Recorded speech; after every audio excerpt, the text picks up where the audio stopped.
우리 다 자리에서 일어나서 말씀 보도록 하겠습니다. 마가복음 14장 32절에서 42절입니다.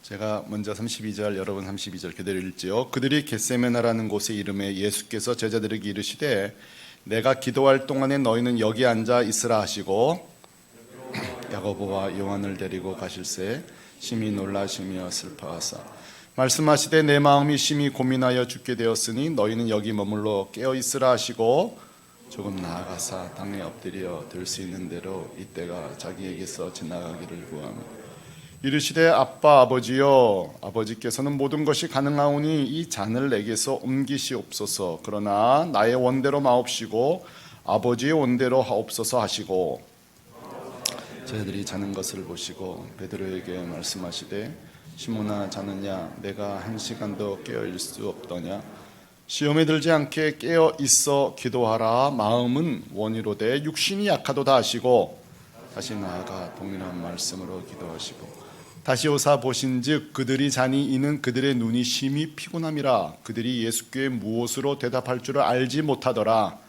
세 번째 오사 그들에게 이르시되 이제는 자고 쉬라. 그만되었다. 때가 왔도다. 보라 인자가 죄인의 속에 팔리우니. 같이 읽습니다. 일어나라 함께 가자. 보라 나를 파는 자가 가까이 왔느니라. 아멘. 언젠가 성경 공부를 하다가 한 자매님이 저에게 그런 질문을 했습니다. 목사님 자기가 성경을 읽을 때마다 늘 안타까움이 하나 있다는 거예요. 자, 여러분 그게 뭐냐고 물어보니까 저는 자기는 예수님에 대해서 묵상할 때마다 그런 질문이 든대요. 예수님이 십자가를 지기 위해서 이 땅에 오셨는데 그러면 십자가 지기 한 일주일이나 3일 전에 오셔서 십자가 지시면 되지 굳이 아기로 오셔서 왜 이런 고생을 다 하셨냐 이런 질문을 하시더라고요. 자, 여러분 어떻게 생각하세요? 왜 예수님이 아가로 오셔서 온갖 고생을 다 하셨을까요? 진짜 그렇잖아요. 예수님 복중에서부터 고생이 시작됐잖아요. 피난 가셔야 되고요. 또 태어나서 목수의 아들이니까 중노동을 해야 됐고요. 그렇죠? 배고픔 겪으실 필요 없는 분이 배고픔을 겪으시고 피곤함을 겪으시고 예루살렘이던가요? 한 번은 부모님을 또 잃어버린 적도 있고요. 나중에는 사생아라는 왕따도 당하신 적이 있어요. 자, 우리 주님은 왜 아가로 오셔서 이렇게 고생을 다 당하셨을까요? 자, 이 질문도요. 어떤 질문은 당장 들을 때는 엉뚱한 질문 같지만 때로는 어떤 질문은 우리를 더 깊은 묵상으로 이끄는 질문이 있어요. 이 질문도 저에게 그랬던 것 같아요. 자, 굳이 왜 아가로 오셨는가? 자, 여러분에게 선택권을 드리겠습니다. 신학적인 대답을 원하십니까? 실제적인 대답을 원하십니까? 이럴 때는 둘 다요 하시는 게 제일 좋습니다. 저는 오늘 둘 다인데 실제적인 대답을 좀 드리고 싶어요. 왜 예수님이 굳이 아가로 오셨는가? 수많은 신학적인 대답이 있습니다만 실제적인 대답을 할 분을 여러분이 한번 소개해 드릴게요. 그분은 바로 히브리 기자입니다. 히브리서 4장 15절에 아주 명확하게 그 이유를 우리에게 소개하고 있는데요. 저는 쉬운 성경으로 좀 읽어드리려고 하는데요. 같이 한번 읽어볼까요? 시작. 이 땅에 계실 때 우리와 똑같은 시험을 받으셨기에 우리의 연약한 부분을 알고 계십니다. 그러나 결코 죄를 짓지는 않으셨습니다. 자, 무슨 뜻이에요? 한마디로 말하면 예수님은 우리 때문에 일부러 아가로 오셨다는 거예요. 우리 때문에 아가로 오셔서 우리가 겪을 고생을 미리 다 당하셨다는 거예요. 그거보다 더 중요한 게 있어요. 고생을 당했어, 나도 해봤어, 이거 자랑하시려는 게 아니에요. 고생 당하셨지만, 시험 당하시고 고난 당하셨지만 예수님은 지지 않고 이겨낸 걸 보여주기 위한 거라는 거죠. 지지 않고 고난에서 승리하는 법을 친히 보여주시려고 인생 전체를 주님도 친히 사신 거예요.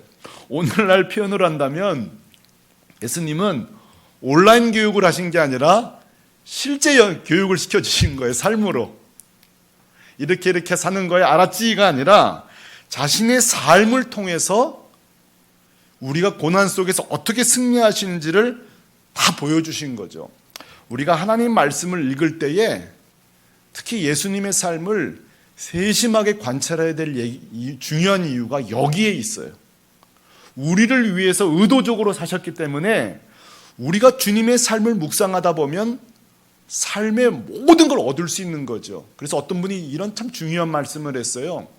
예수님은 우리를 영혼도 구원하셨지만 삶 속에서도 구원하셨다는 거예요. 이해되세요?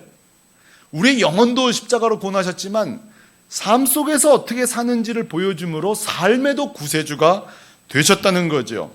자, 오늘 말씀도 마찬가지예요. 오늘 말씀도 주님이 우리에게 중요한 레슨을 교훈을 해주고 싶은 장면인데 오늘 레슨은 뭘까? 오늘 수업은 뭘까요? 한번 따라 하실래요? 위기 가운데 어떻게 승리하는가? 이게 오늘 수업 내용입니다. 오늘 그리고 주님이 스스로 오늘 위기 앞에 서십니다. 자, 그럼 먼저 오늘 주님이 맞이한 위기는 뭔지부터 살펴봐야 되겠죠. 자, 오늘 주님이 당한 위기는 무엇입니까? 그것은 바로 십자가 앞에 서신 겁니다. 죽음이죠. 여러분, 우리 인생이 당하는 환난과 고생 가운데요, 저는 아무리 생각해도 제일 힘든 건 죽음 앞에 서는 거라고 생각해요.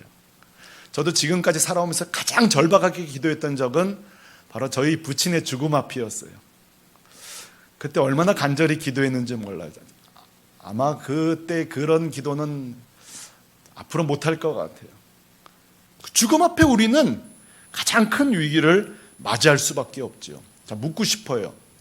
이 주님이 본인이 맞이한 이 죽음의 위기 앞에 주님이 선택은 뭐였을까요? 32절에 주님의 선택이 나옵니다. 위기 앞에 선택. 자, 우리를 위해 본을 보이려고 하셨다고 하니까 우리가 주목해서 봐야 되겠죠. 32절에 주님의 선택은 이것입니다. 예수께서 제자들에게 이르시되 내가 뭐 할 동안에요? 기도할 동안에 너희는 여기 앉아 있으라 하시고, 주님의 선택은 기도하는 일이었고요. 제자들에게 요청은 뭔지 아세요? 여기 앉아 있으라 했지만 사실은 뒤에 말씀 보면 너희들도 같이 기도하라는 거예요. 그 요걸 합쳐보면요, 예수님은 위기 앞에 하신 선택은 제자들과 함께 기도하시는 일이었다는 거예요. 자, 여러분, 예수님은요, 위기가 오면요 더 좋은 효과적인 방법이 있어요. 원래는 뭐냐면 예수님은 위기를 맞이하면 기도가 아니라 기적을 베푸셨어요. 기억나세요? 오병이요, 모두 다 배고플 때에 기적을 베푸셨어요. 자, 나사로가 죽었을 때 위기 앞에 주님은 기적을 베푸셔서 나사로를 살리셨어요. 근데 보세요, 정작 자기의 죽음 앞에선 기적을 사용하지 않으셨어요. 왜 그럴까요? 주님이 죽음을 위해 오셨잖아요. 십자가를 위해 오셨잖아요. 십자가가 목적이니까 그 목적을 극복할 기적이 필요, 오히려 그 십자가 앞으로 나아신 거죠.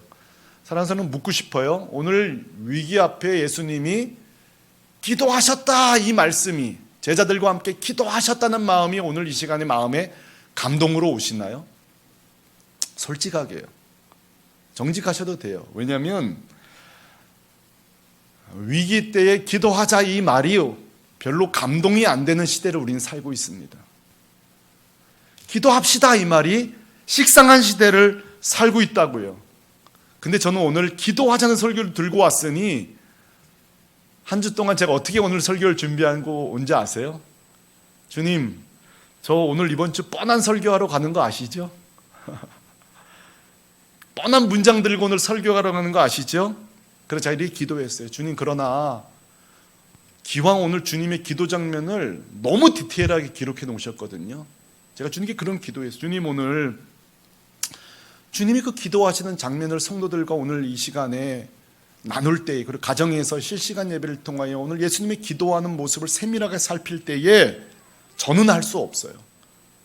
그러나 성령님, 오늘 이 말씀을 듣는 가운데 정말 이런 일이 벌어지냐 할 정도로 기도해야 되겠다는 열망이 우리 성도들에게 있게 하여 주옵소서. 그런 마음으로 제가 기도하면서 이 자리에 쓴 거예요. 자, 여러분, 예수님의 기도를 어떻게 이렇게 세심하게 기록했을까? 이것도 결국 우리를 위한 의도적인 기록이라고 생각해요. 여러분, 오늘 예수님의 기도를 살펴보면요, 일단 그 눈으로 보이는 행동적으로 볼 때 세 가지 특징이 있더군요. 예수님의 기도는요, 한번 따라 하실래요? 속마음을 솔직하게 쏟아놓으셨다. 자, 여러분, 예수님의 기도가요, 뭐 이렇게 우리가 대표 기도할 때 보면 굉장히 근사한 문장을 쓰잖아요. 오늘 예수님 기도는 하나도 근사한 게 없어요. 저보고 증명해 보라고요. 34절 이렇게 말해요. 주님이 내가 심히 고민하여 죽게 되었으니. 여러분, 제가 대표 기도하러 올라가는데요, 주여 죽고 싶습니다. 이렇게 기도한다면 여러분 어떠실 것 같아요? 지금 주님은요, 그런 거칠애적인 기도하지 않으셨어요. 속마음으로 기도하셨어요. 고민하여 내가 죽게 되었으니. 35절이요. 이때가 자기에게 지나가기를 구하였나니 이랬어요. 솔직하게 기도하셨어요. 자기 속마음을 기도하셨다고요. 솔직하게. 그리고 다 토해내셨어요. 무슨 말이에요? 이 기도를 3차례나 하셨어요. 그 안에 있는 모든 내용을 쏟아 놓으셨다고요. 속마음을 솔직하게 다 토해내오셨어요. 저는 오늘 말씀을 보면서 큰 위로가 됐어요. 여러분, 위로가 되지 않나요? 주님도 위기 앞에 죽고 싶었다는 사실이 위로가 되지 않으세요? 여러분, 죽고 싶다 이런 표현 쓰신 적 있으시죠? 솔직하게. 근데 여러분, 똑같은 편이라도요, 우리가 죽고 싶다는 거와 주님이 죽고 싶다는 거에 차이가 하나 있어요. 말씀드려 볼까요? 우리는 죽고 싶다는 표현을 배우자에게 해요. 또는 부모에게 해요. 근데 우리 주님은 죽고 싶다는 말을요, 하나님 앞에 하고 있어요. 뭔 차이인지 알겠어요? 사람에게 하면요, 해결이 없는 넋두리지만 하나님께 쏟아는 순간에는요, 기도가 되는 거예요. 저는 가끔씩 죽고 싶다 이런 표현을 쓸 때 이런 말을 해요. 드디어 인생을 깨닫기 시작했구나. 이제 인생을 알기 시작한 거예요. 여러분, 죽고 싶은 마음이 드는 게 이제 인생을 살아봤다는 증거 아니겠어요? 가끔씩 그런 질문을 해요. 목사님도 죽고 싶은 적이 있으셨어요? 목사님도 그런 말 하신 적이 있나요? 어떠실 것 같아요? 저도 그런 표현 한 적이 있고요. 그 표현보다는 제가 잘 쓴 표현은 이거예요. 그냥 한국을 떠나보고 싶은 적이 있었어요. 그냥 저를 아무도 모르는 곳으로. 예, 너무 격하게 공감하시는 분 몇 분 계신데요. 그냥 저를 모르는 곳으로 훌쩍 떠나고 싶었던 적이 있어요. 그러나 오늘 우리 주님 모습을 우리 오늘 깨달읍시다. 주님은 떠나신 게 아니라 주님 앞으로 하나님 앞으로 가셨다는 사실이에요. 자, 오늘 여러분에게 제안합니다. 저를 비롯하여서 인생을 살다가 죽고 싶을 적이 있으신가요? 주님의 초청장입니다. 주님 앞에 가십시오. 너무 괴로운가요? 주님 앞에 가세요. 왜 제가 이 말씀 드리냐면, 오늘 왜 주님이 정답이냐면, 우리의 죽고 싶다는 말, 정말 못 살겠어 이 말을요, 사람이 누군가에게 했을 때 그분이 감당을 못해요. 사람 중에 이 말을 감당해 줄 사람은요, 우리 하나님밖에 없어요. 우리가 이렇게 기도할 때 주님 뭐라고 하는지 아세요? 나도 그런 적이 있어. 내가 널 이해해. 내가 알지. 난 널 알아. 그러면서 거기서 은혜가 시작되는 거예요. 자, 여러분, 우리는 오늘 예수님의 모습을 통해서요, 기도에 대한 여러분이 기존에 갖고 있었던 정의를 좀 살짝 고급진 정의를 다 내려놓으시고요, 오늘 단순한 정의를 내립시다. 한번 따라 하실래요? 기도란 대화다. 오늘 아빠, 아버지 그러죠? 기도에 대한 다른 정의 다 내려놓으세요. 그저 아빠 앞에 가서 나 못 살겠어요. 그게 기도예요. 난 못 살겠어요, 아버지. 그게 기도라고요. 그리고 실컷 우는 거, 그게 기도예요. 오늘은 우느라고 기도 하나도 못하고 했어요. 천만에 그게 기도예요. 우리 하나님은요, 상한 갈대를 꺾지 않는다고 그래서 오히려 그 상한 마음들, 아픈 마음을 들고 오는 자들을 하나님이 그렇게 기뻐하신다잖아요. 오늘 이 설교를 듣는 특히 우리 학생들, 우리 청소년들, 우리 청년들에게 꼭 이야기하고 싶어요. 죽고 싶을 때에, 괴로울 때에 한번 주님 앞에 와보세요. 텅 빈 성전이지만 얼마나 좋아요. 하나님과 나 사이에 앞뒤 봐도 내 소리 들을 사람도 없어요. 하나님께 쏟아놓는 거죠. 여러분, 박춘하라는요 심리학 박사가 계신데요. 이분 여러분 이렇게 검색해 보면 이분 강의가 많이 올라 있는데 이분이 이런 얘기 하시더군요. 우리 마음에는요 쓰레기통이 하나 있대요. 그 쓰레기통 이름이 뭐냐면 감정 쓰레기통이래요. 감정 쓰레기통 들어보셨던 분 있을 거예요. 그래서 마치 집에도 쓰레기통을 수시로 비우잖아요. 제가 우리 집 쓰레기통 담당을 좀 가끔씩 하거든요. 근데 우리 영혼도 쓰레기통을 자주 비워줘야 된다는 거예요. 자, 이분의 말이 이게 중요해요. 이걸 자꾸 안 비우면요 언젠가는 엉뚱한 사람에게 그 쓰레기통을 비우는데 그 다음 문장이 중요해요. 가장 가깝고 편한 사람한테 그걸 다 쏟아놓는다는 거예요. 우리가 옛날 말에 어디서 뺨 맞고 어디 가서 뭐 큰 소리 친다는 말 있죠? 맞는 거예요. 우리에게 이 감정 쓰레기통이 용량이 정해져 있어요. 용량이. 참다가 언젠가는 쏟아놓는 거죠. 근데 그게 오늘 주님은 사람이 아니었어요. 그래서 여러분 예수님의 그 삶을 요약한 게 딱 두 문장으로 족하잖아요. 뭐죠? 낮에는 사역하시고 밤에는 아버지 앞에 가서 기도하셨다 그랬죠. 그러니까 하나님, 우리 주님은 건강하신 거예요. 그 영혼이 건강할 수밖에 없어요. 늘 항상 하나님 앞에 가서 심히 내가 고민하여 죽게 되어 싸우니 솔직하게 다 토해 놓으신 거죠. 기도란 아까 하나님과 대화는 쏟아놓는 거라고 그랬어요. 이번 주 제가 책을 하나 읽다가요, 그 아직 번역된 책이 아니어서 오늘 제가 뭐 자료화면도 보여드릴 수가 없는데, 클리프 노타리우스 교수라는 분인데요. 이분은요 평생 부부만 연구하시는 거예요. 부부만. 재밌죠? 부부 사이를 연구했는데 이건 굉장히 좋은 데이터예요. 뭐냐면 이분이 몇백 쌍을 연구한 거예요. 오랜 기간 동안에. 그 몇백 쌍의 부부의 부부가 이렇게 친밀도와 수명을 연구했는데 별로 공통점이 없더라는 거예요. 잘 산다고 해서 오래 사는 것도 아니고 좋은 집에서 오래 산다고 하는 것도 아니고 뭔가 이렇게 장수의 원인을 찾을 수 없는데 중요한 한 가지를 발견했어요. 이분이 장수하시는 부부들의 특징을. 이거 여러분 오늘 우리 새물교 공동체 이 얘기를 잘 들으시면 장수할 거고요. 저한테 감사하다고 하셔야 돼요. 자, 뭐냐면 대화가 많은 부부가 건강하대요. 물론 주의사항 이따 말씀드릴게요. 뭐가 많은 부부가 건강하다고요? 대화가 많은 부부들. 예, 그래서 단명하시고 싶은 분들은 입을 항상 마스크 쓰시고 사시면 되고요. 장수하고 싶은 분들은 부부가 대화를 많이 듣는 거예요. 그 다음 문장이 전 더 중요해요. 뭐냐면 자기가 사는 동네에 말벗이 있던 사람들이 장수하더라는 거예요. 한번 잘 생각해 보세요. 내가 사는 동네에 말벗이 있나요? 앞뒤 좌우 누가 사는지 모르신다고요? 좋은 벗들이 있어야 된다는 거예요. 자, 주의사항은 뭐냐면 반대의 경우인데요. 부부가 대화가 많아도 폭력적인 언어, 죽이는 언어 쓰면은 오히려 단명한다는 거죠. 그래서 이런 말을 했어요. 어떤 집은 죽음의 언어가 있는 가정이 있고 어떤 가정은 생명의 언어가 있는 가정이라고 그랬어요. 제가 이 글을 읽다가 그 옛날에 했던 철학자가 했던 하이데거가 했던 말이 떠올라요. 언어는 그 존재의 집이라고 그랬는데 이게 멋진 말이 아니라 실제더라고요. 언어가 존재의 집이에요. 우리가 어떤 언어를 쓰는 장소에 사느냐에 따라 내 존재가 결정된다는 거예요. 야, 이 말이 이해가 잘 안 됐었는데 이런 말일 수 있구나.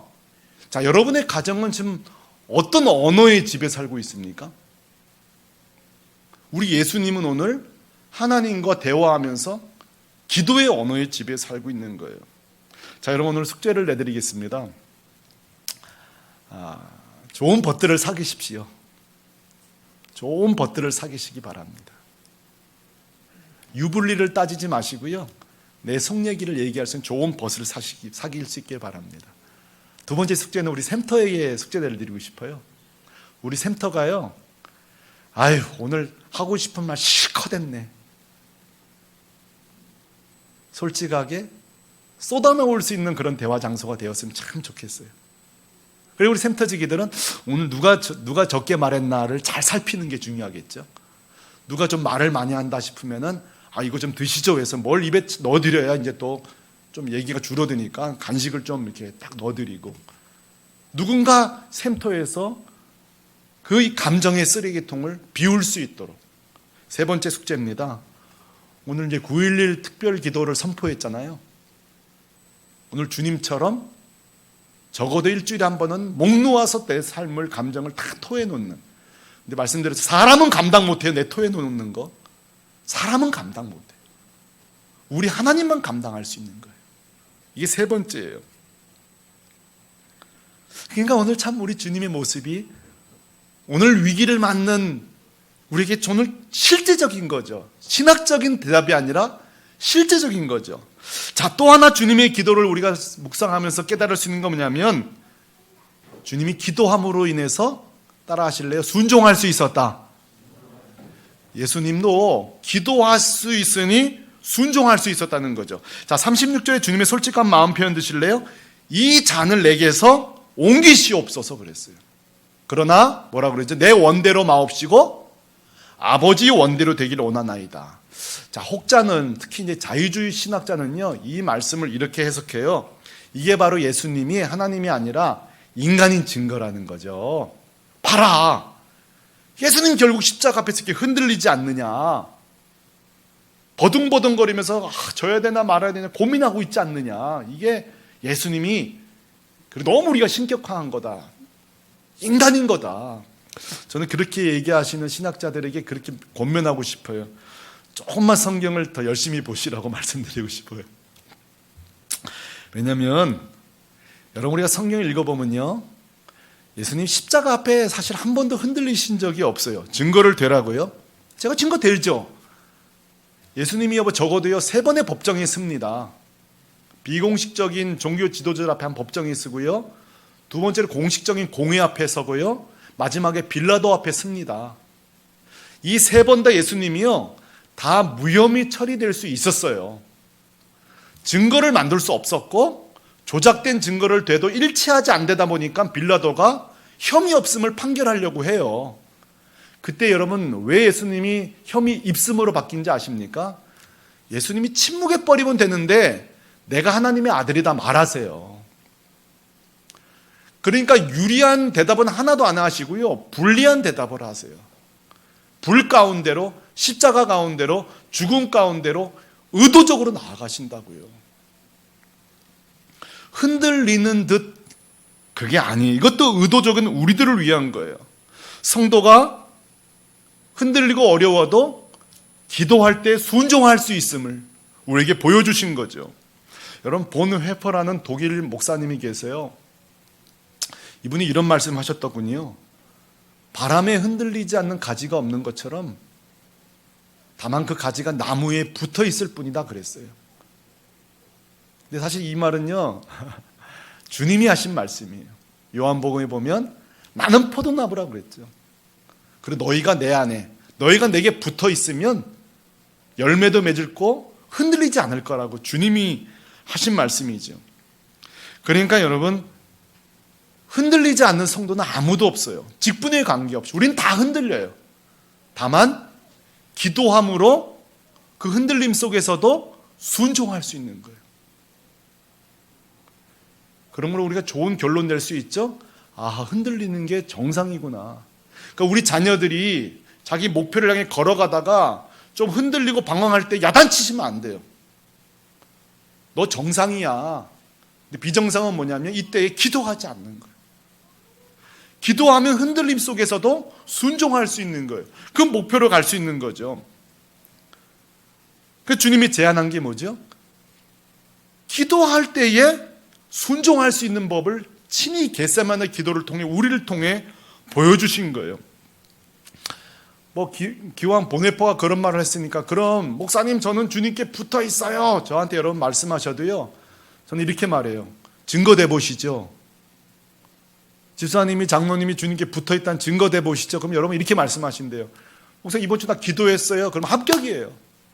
여러분 성도가요, 아무리 나 주님께 붙어있어요, 그거 말씀할 필요 없어요. 우리가 기도하고 있다는 거, 그게 바로 주님께 붙어있다는 증거죠. 왜 그런가요? 기도가 하나님께 의존한다는 뜻이잖아요. 여러분 앤드류 머레이라는 목사님이 하늘문을 여는 기도라는 책을 내셨어요. 제가 아마 우리 저층 1층 지하 내려갔는데 아마 갖다 놓을게요. 거기 보면 이런 말이 나오거든요. 말씀을 통해 어떻게 살아가야 하는지 방법을 안다면 기도를 통해 살 수 있는 능력을 공급받는다 그랬어요. 그러니까 우리가 수많은 설교를 듣고 수많은 성경을 읽어도 흔들리고 우왕좌왕하는 이유가 뭐예요? 어떻게 살아야 되는지 방향은 이제 알게 된 거예요. 근데 기도하지 않으면 능력이 없다는 거죠. 능력이 없는 거죠. 그러니까 제자들이 예수님과 3년이나 같이 있어도 실제 능력이 생긴 거는 오순절 다락방에 기도하고 그때 능력을 받게 되니까 이제 배신하는 인생이 아니라 주를 위해 살아가는 인생이죠. 제가 제일 좋아하는 선교사님이 허드슨 테일러인데요. 아마 오늘 두 번째 말씀드릴 거예요. 중국 선교, 대륙 선교의 아버지인 허드슨 테일러요. 분명히 중국 가라는 하나님의 응답을 받습니다. 그럼 가야죠. 근데 웬걸요? 하나님이 가라, 고! 사인만 주셨고요. 후원자가 안 생겨요. 후원하는 단체가 안 생겨요. 동역자가 안 생겨요. 아무것도 안 생겨요. 그래서 테임스강에서 인생의 중요한 기도를 하기 시작합니다. 결장 내달라고. 내가 잘못 들은 거면 포기할 테니 주님 나를 붙들어 달라고. 자 보세요. 허드슨 테일러가 대륙의 선교의 아버지커녕 흔들리고 있어요. 지금 막 흔들려요. 근데 대륙의 선교의 아버지가 됐잖아요. 이 테임스 강에 결정적인 기도가 있었던 거예요. 순종의. 이때 하나님이 이런 말씀을 하세요. 한번 따라 하실래요? 하나님의 영광을 위하여, 하나님의 방법으로, 하나님의 일을 할 때 하나님은 풍족히 채우신다. 이 응답을 받은 거예요. 그리고 성경에 기록하고요. 제가 섬기던 교회 4대 손이 그 테일러의 성경을 저희 교회 금요기도에 오셔서 보여주는데요. 그 앞 문장에 이 문장을 써놓은 거예요. 테임스 강가에서 주셨던 그 말씀을 4대 손이 들고 다니면서 지금 선교단체를 이끌고 있거든요. 자, 흔들리는 자가 어떻게 순종할 수 있게 됐죠?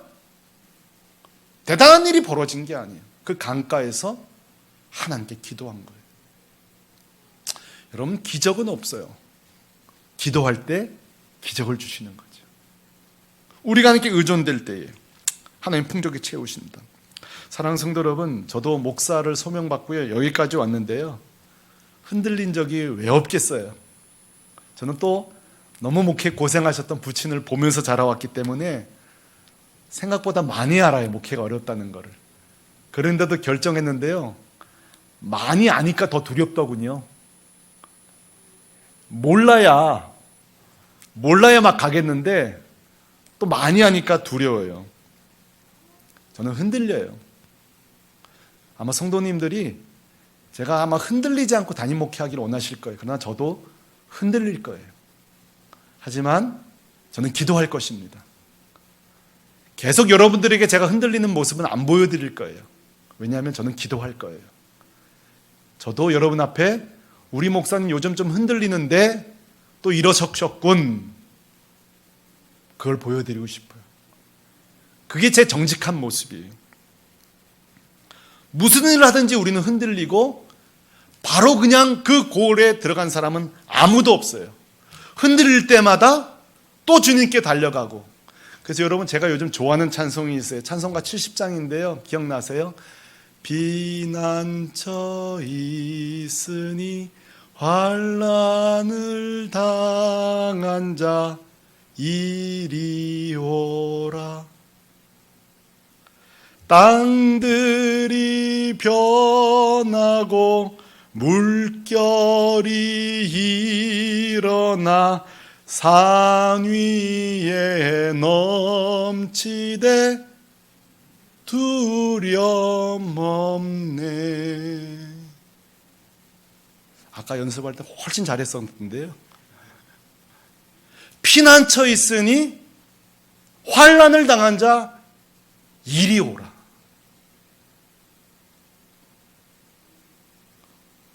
오늘 이 음성이 주님의 음성으로 들려지기를 주님의 이름으로 축복합니다. 저는 고마운 사람이 하나 있어요. 그건 가수 이문세예요. 저한테 고마운 사람이 이문세인데요. 왜 고맙냐면 그분 노래도 좋지만 사실은 그분이 노래 때문이 아니라 저는 그 외로운 시절에 이분의 라디오 방송을 보면서 이렇게 자랐어요. 중고 시절을. 저랑 비슷한 세대는 다 이해하실 거예요. 그래서 사실 저는 PD가 되고 싶었고요. 라디오 방송 PD가 되고 싶었죠. 근데 여러분, 이문세 씨가요, 가수를 포기하려고 했던 적이 있어요. 근데 그분이 어찌어찌 다시 가수했는데요. 자, 그분이 포기했다면 저 같은 사람이 위로를 못 받았을 거예요. 그러고 보면 누군가가 하나님 앞에 나가 기도하고 용기를 내고 힘을 내고 승리한다는 것은 그 일어나는 모습을 보고 누군가가 또 일어난다는 사실을 알 수 있어요. 제가, 우리 장로님들이, 우리 권사님들이 몹시 흔들릴 때에 그러나 기도함으로 일어나고 나면 여러분이 원하든 원치 않든 여러분을 바라보면서 따라오던 자들은 똑같이 말할 거예요. 장로님 고맙습니다. 넘어지지 않아 주셔서 고맙습니다. 저는 오늘 우리 주님께 감사해요. 우리 주님이 이 죽음 앞에 우리를 위해서 친히 다 보여주셨어요. 어떻게 속 시원하게 토해내는 기도를 다 보여주셨어요. 기도해야만 순종할 수 있는 모습을 다 보여주신 거예요. 다시 한번 여러분들에게 요청하고 싶어요. 이제 우리는 코로나19 사태 이후 더 큰 위기가 우리에게 찾아올 것입니다. 정신적인 어려움을 호소하는 분들이 지금 많이 나오고 있습니다. 우리 아이들은 지금 막 나가지를 못하니까요. 지금 굉장히 어려워요. 갈등이 생기고 있어요. 우리 어떤 여자분이 그래요. 목사님, 기왕 아이들 학교 안 가는 동안 2달 동안 이 아이들 정말 잘 키우려고 마음 먹었는데요. 요즘 2가지를 준비했대요. 하나는 마스크고 하나는 회초리라고 그러더라고요. 이제 막 관계에 어려움이 막 생기고요. 애들도 막 답답하고 속상하고요. 이제 막 경제적인 어려움이 생기고, 우리 학생들도 대학은 갔는데 세상이 지금 신입생들이 이 벚꽃 날리면서 막 휘젓고 다니는데 학교를 못 가는, 얼마나 답답해요. 지금 죽을 맛이죠 정말. 이때 하나님의 초대장을 오늘 드립니다. 주님 앞에 나와서 다 토해놓고 엎드리시길 바랍니다. 오늘 내가 주님에 대해서 앤드류 머리, 허드슨 테일러 예화를 오늘 말씀드렸는데요. 저는 기대합니다. 우리 교회에 이 테임스 강가에 있었던 허드슨 테일러처럼 저 서서울 호수공원을 돌면서 기도하는 가운데 주님을 만나게 되고요. 여러분의 버둥거리는 삶의 현장에서 운전을 하시다가 길을 걷다가 괴로울 때에 주님께 부르짖는 가운데 이 허드슨 테일러처럼 하나님의 음성을 듣게 되기를 바랍니다. 하나님의 영광을 위하여 하나님의 방법으로 하나님의 일을 할 때에 하나님 풍족이 채우십니다. 이건 허드슨 테일러가 들은 말이고요. 여러분은 어떤 말을 이 기간 동안 듣게 될런지 몹시 기대가 됩니다. 우리가 기도해 나갈 때에 우리 주님이 하나님 앞에서 누렸던 이 은혜를 우리 가정마다 우리 성도 모두가 풍족히 누리시고, 우리가 모두 모여서 함께 예배 드리는 날, 그날이 아마 부활절로 우리가 맞이하게 될 텐데요. 풍성한 여러분의 겟세만의 그 은혜의 동산을 간증하게 되기를 우리 주 예수 그리스도의 이름으로 축원합니다. 아멘. 우리 찬송 같이 하나 부를 텐데 아까 불렀던 찬송 70장 1절하고 4절만 같이 한번 불러볼까요? 피난처 있으니 환난을 당한 자 이리 오라. 땅들이 변하고 물결이 일어나 산 위에 넘치에 두려움은. 저는 4절을 좋아하는데요. 높으신 하나님 우리를 구하니 할렐루야.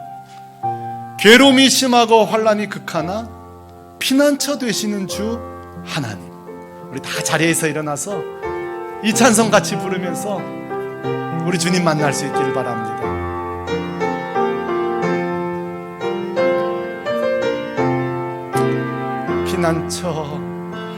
피난처 있으니 환난을 당한 자 이리 오라. 강들이 변하고 물결이 일어나 산 위에 넘치되 두려. 4절이에요. 높으신 하나님, 높으신 하나님, 우리를 구하니 할렐루야. 아멘. 괴로움이 심하고 환난이 극하나 피난처 되시니 주 하나. 우리 같이 한번 기도하도록 하겠습니다. 이 시간에 주님이 이르지 않으실까요? 내가 너무 오래 기다렸어. 우리가 1대1로 만난 지 오래됐잖아. 힘들지 어렵지? 죽고 싶냐? 정말 마음 아프지? 내가 도와줄게. 어서 와. 이리 와. 같이 기도해. 내가 도와줄게. 이 시간에 주님 앞에 나아가면서 한번 솔직하게, 담백하게 같이 한번 기도하십시다. 할렐루야. 걸어가신 아버지 하나님, 오늘 우리 주님께서 친히 십자가를 앞에 두시고 어떻게 기도하는지, 어떻게 하나님과 교제하셨는지, 어떻게 순종할 수 있으셨는지 다 보여주시니 감사합니다. 오늘 하나님, 우리가 이 땅의 피난처 바라보지 않게 하시고 내 인생의 진정한 피난처 되신 우리 하나님 앞에, 우리 주님 앞에 나아갑니다. 주님, 나를 맞아주시고 나를 위로하시고 붙들어 주시옵소서. 긍휼을 더하여 주시옵소서. 거룩하신 아버지 하나님,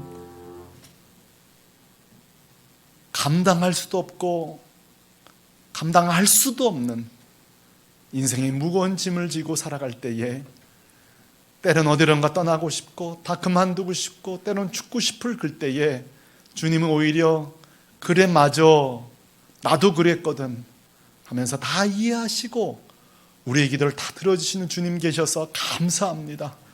이번 한 주 동안 우리 온 성도가 9.11 특별 기도를 통해서 일주일에 한 번은, 아니 매일 한 번은 목 놓아 주 앞에 우리의 감정의 쓰레기를 다 주 앞에 털어놓고 쏟아놓고 주님 주시는 그 음성을, 주님 주신 그 위로를 다 공급받는 우리 공동체, 특히 우리 젊은이들 되게 하여 주옵소서. 몹시 물질적으로 어려움당하는 성도들 살 길을 열어주시고 소망을 되어주시고, 일을 잃은 자에게 일터를 허락하여 주시고 건강을 잃은 자에게 건강을 더하여 주옵소서. 한 주간 주 안에서 깊은 교제의 간증이 풍성하기를 바라옵고, 주 예수 그리스도의 은혜와 하나님의 완전하신 사랑과 성령의 위로 교통 역사하심이 오늘도 주 앞에 나와 솔직하게 기도하고 기도하는 가운데 능력받아 순종했던 주님처럼 한 주간 주 앞에 기도의 삶을 살기로 결단하는 공동체 한 사람 한 사람 위해, 특별히 우리 젊은이들을 위해 영원토록 함께 있을지어다. 아멘.